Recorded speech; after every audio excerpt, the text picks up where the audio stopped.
इस टाइम पे रिपोर्ट है हमारे पास बांग्लादेश आर्मी की तरफ से कि बांग्लादेश आर्मी की डील इस टाइम पे चाइना के साथ हुई है। बांग्लादेश चाइना मिलिट्री डील, और इसके बारे में इस टाइम बांग्लादेशी मीडिया बात कर रही है। चलिए आपके साथ शेयर करते हैं कि इन दिनों में बांग्लादेश की कौन सी डील हो रही है चाइना के साथ और क्या क्या चीजें बांग्लादेश चाइना से लेने वाला है। इस वीडियो को देखेंगे, फिर आपके साथ इसके बारे में और बातें शेयर करते हैं। বাংলাদেশকে বিভিন্ন ধরনের সামরিক প্রযুক্তি হস্তান্তর করেছে চীন। এর মাধ্যমে দেশীয় প্রতিরক্ষা শিল্প ঘাঁটি ডিফেন্স ইন্ডাস্ট্রিয়াল বেস গড়ে তোলার প্রচেষ্টা নিয়েছে বাংলাদেশ।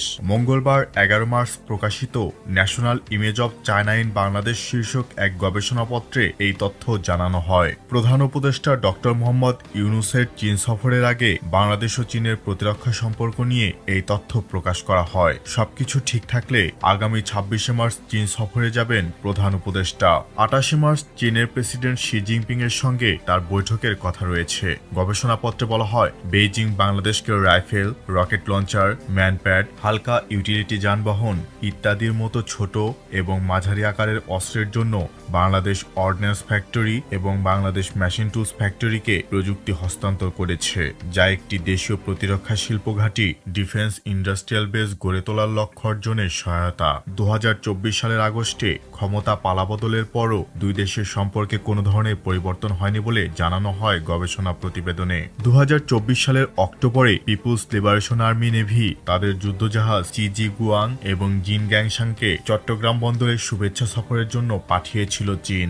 গবেষণা প্রতিবেদনে বলা হয়, এটি ঢাকায় ক্ষমতার পরিবর্তন সত্ত্বেও প্রতিরক্ষা সম্পর্ক অক্ষুণ্ণ থাকার প্রতীক। অন্তর্বর্তী সরকার ক্ষমতা গ্রহণের পর এটি ছিল কোনো বিদেশি নৌযানের প্রথম সফর। নতুন অন্তর্বর্তী সরকার চীনের সঙ্গে প্রতিরক্ষা ও নিরাপত্তা সহযোগিতা আরও দৃঢ় করার ইচ্ছা প্রকাশ করেছে। 2002 সালে উভয় দেশ সামরিক প্রশিক্ষণ এবং প্রতিরক্ষা উৎপাদন সহ একটি প্রতিরক্ষা সহযোগিতা চুক্তি স্বাক্ষর করে।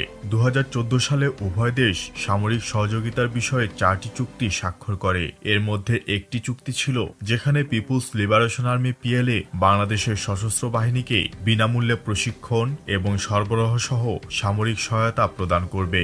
বাংলাদেশ ও চীনের মধ্যে দ্বিপাক্ষিক সহযোগিতা অন্যতম প্রধান ভিত্তি হল প্রতিরক্ষা সহযোগিতা। উল্লেখ্য, চীন হল দুটি দেশের মধ্যে প্রথম যারা বাংলাদেশের সঙ্গে এ ধরনের প্রতিরক্ষা চুক্তি করেছে।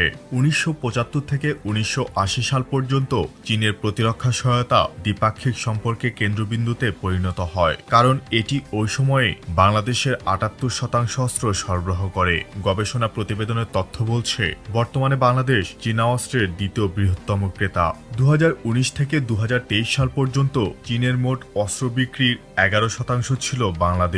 বিশ্বের 26তম বৃহত্তম অস্ত্র ক্রেতা হিসেবে বাংলাদেশ 2019 থেকে 2023 সাল পর্যন্ত চীন থেকে তার মোট অস্ত্রের প্রায় 72% অস্ত্র কিনেছে। গবেষণা প্রতিবেদনে বলা হয়, চীন যে অস্ত্র সরবরাহ করে সেটি বাংলাদেশের অভ্যন্তরীণ রাজনৈতিক পরিবেশে কোনো শর্ত যুক্ত করে না। এটি শুধুমাত্র গুরুত্বপূর্ণ সামরিক সরঞ্জামের সুবিধা প্রদান করে। বাংলাদেশকে অন্যান্য দেশ এই সুবিধা দেবে না। তাছাড়া বেইজিং অন্যান্য দেশের তুলনায় তুলনামূলক কম খরচে আধুনিক, উচ্চ প্রযুক্তির এবং অত্যাধুনিক সামরিক সরঞ্জাম বাংলাদেশকে সরবরাহ করে। ধীরে ধীরে সময়ের সাথে সাথে দুই দেশের প্রতিরক্ষা সহযোগিতা কেবল অস্ত্র বিক্রির মধ্যেই সীমাবদ্ধ থাকেনি, বরং সামগ্রিক হয়ে উঠেছে বলে গবেষণা প্রতিবেদনে উল্লেখ করা হয়েছে। আপনার কি মনে হয় জানিয়ে দেবেন নিচের কমেন্ট বক্সে।